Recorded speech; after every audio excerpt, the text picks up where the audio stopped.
Assalamualaikum warahmatullahi wabarakatuh. Kami dari kelompok 7 sesi 2 praktikum pengukuran besaran elektrik.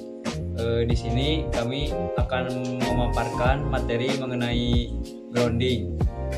Dan anggota kelompok kami yaitu saya Pijar Dipa Insani dengan NPM 247 002 111102 dan rekan saya Ahmad Agis Fadilah dengan NPM 24700211136. Dan saya Sandra Putra dengan NPM akhir 078. Tujuan praktikum pengukuran pentanahan ini adalah untuk memahami prinsip kerja sistem grounding serta melakukan pengukuran nilai tahanan pentanahan pada instalasi yang tersedia di lapangan. Melalui praktikum ini, mahasiswa diharapkan mampu menentukan kualitas sistem pentanahan, menganalisis apakah nilai resistensi tanah memenuhi standar PUIL, serta mengetahui faktor-faktor yang memengaruhi besar kecilnya tahanan pentanahan. Selain itu, praktikum ini juga bertujuan untuk mengenalkan perbedaan metode pengukuran menggunakan air tester dan air clamp sebagai alat ukur resistansi grounding. Lalu yang kedua, dasar teori. Yang pertama itu, apa itu pentanahan atau grounding? Pentanahan adalah sistem yang menghubungkan bagian-bagian instalasi listrik ke tanah untuk menciptakan jalur arus gangguan yang aman. Jalur ini memberikan impedansi rendah sehingga arus gangguan dapat dialirkan ke bumi tanpa membahayakan manusia maupun merusak peralatan elektronik. Selanjutnya yaitu fungsi grounding. Yang pertama, fungsi grounding yaitu untuk keselamatan manusia. Yang kedua, proteksi peralatan atau keamanan pada peralatan elektronik. Yang ketiga yaitu menstabilkan tegangan sistem. Dan yang selanjutnya yaitu batas nilai resistansi grounding menurut PUIL. Menurut PUIL, nilai tahanan pentanahan yang baik umumnya yaitu berkisar 5 ohm untuk instalasi umum. Pada kondisi tertentu seperti proteksi patir atau instalasi khusus, nilai yang lebih kecil yaitu 1 ohm dianjurkan agar sistem lebih aman. Dan faktor-faktor yang mempengaruhi tahanan pentanahan yaitu yang pertama jenis tanah, kelembaban tanah, suhu tanah, kedalaman elektroda, bentuk dan ukuran elektroda, yang terakhir itu adalah kondisi korosi. Lalu perbedaan prinsip pengukuran air tester dan air clamp. Air tester menggunakan metode 3 titik, 3 pol atau 4 pol, menggunakan elektroda bantu yaitu potensial dan C atau current, mengalirkan arus melalui tanah kemudian mengukur beda potensial untuk mendapatkan nilai resistansi. Digunakan ketika grounding dapat diputuskan atau diakses langsung, lebih akurat untuk mengetahui resistansi tanah murni dari sebuah elektroda. Yang kedua yaitu earth clamp atau clamp on ground tester, tidak membutuhkan elektroda bantu. Pengukuran dilakukan dengan penjepitan clamp pada konduktor grounding. Mengukur impedansi loop grounding secara keseluruhan tanpa memutuskan instalasi. Cocok digunakan untuk grounding sistem paralel, misalnya grounding pada gedung. Kurang cocok untuk sistem grounding tunggal karena loop tidak terbentuk. Selanjutnya, penjelasan alat dan lokasi pengukuran saat melakukan praktikum. Alat yang digunakan yaitu earth clamp. Earth clamp adalah alat ukur yang bekerja dengan cara menyempit konduktor grounding tanpa harus memutus instalasi. Alat ini mengirim sinyal melalui sisi primer clamp dan menerima respon sinyal pada sisi sekunder. Dari sinyal tersebut, alat menghitung nilai impedansi loop grounding, dan cara kerjanya yaitu jepitkan earth clamp pada kabel grounding utama atau pada daun konduktor sistem pentanahan. Clamp harus menutup sempurna dan tidak mengenai isolasi rusak, sambungan longgar atau bagian yang tidak terhubung ke grounding. Posisi jepitan berada pada bagian konduktor yang terhubung langsung ke elektroda grounding atau busbar grounding. Dan lokasi pengukuran saat melakukan praktikum yaitu gedung lab elektro, gedung klasik elektro, gedung sipil, gedung informatika, dan gedung sistem informasi.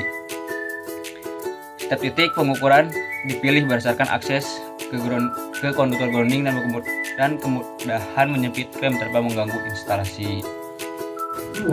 Oke, selanjutnya kita masuk ke prosedur pengukuran dengan menggunakan earth clamp.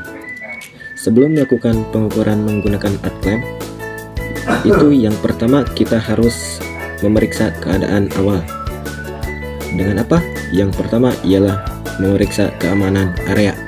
Pastikan lingkungan bebas dari bahaya sengatan listrik.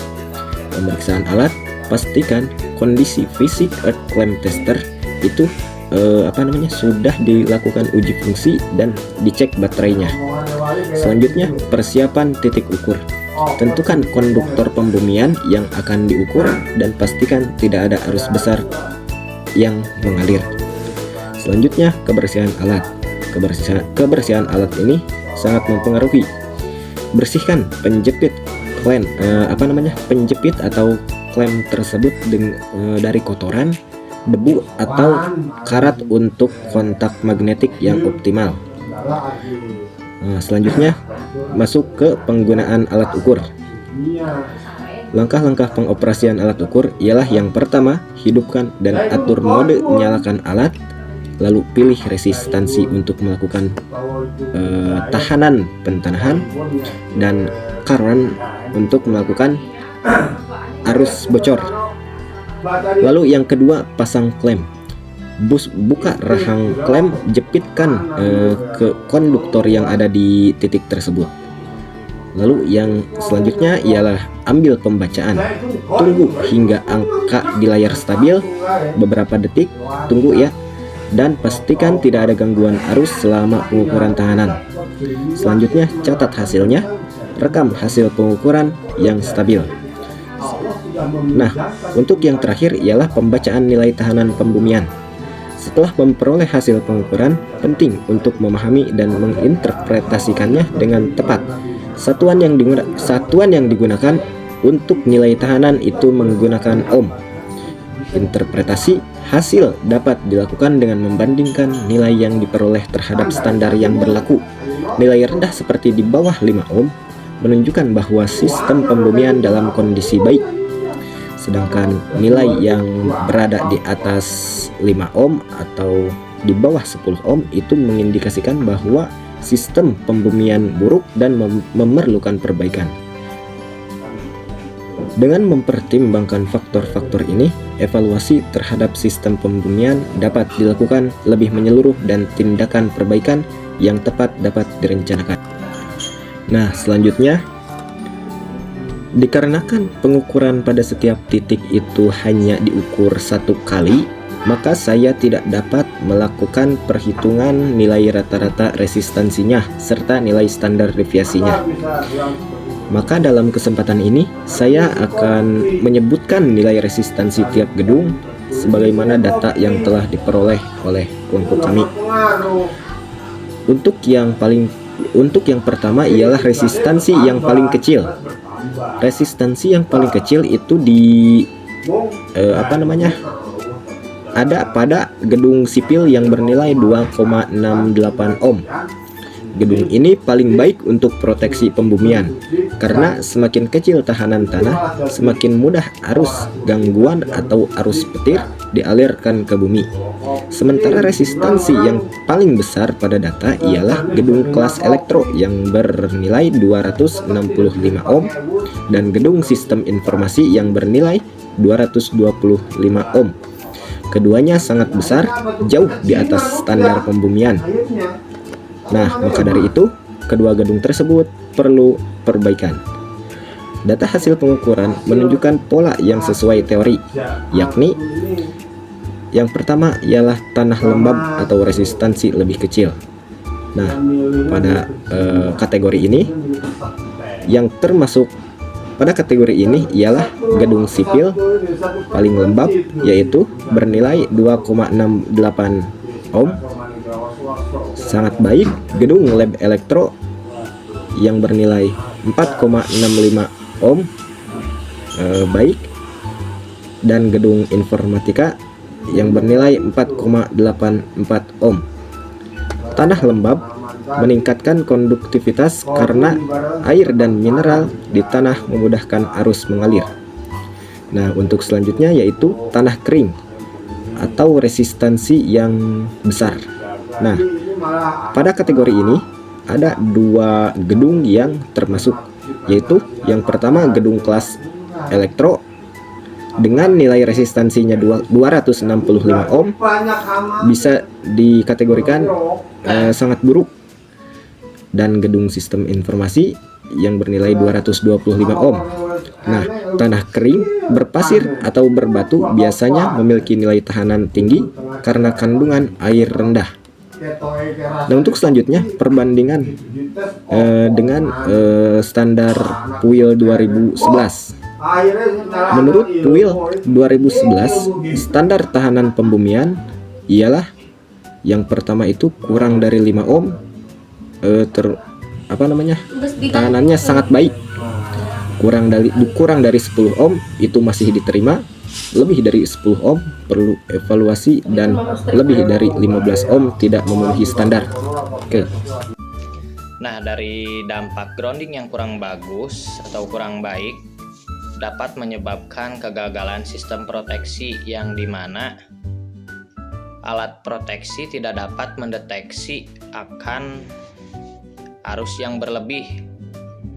Nah, yang dimana perangkat proteksi seperti circuit breaker mungkin gagal berfungsi secara optimal karena tidak dapat mendeteksi arus atau memutuskan arus gangguan dengan cepat, sehingga membiarkan bahaya terus-menerus.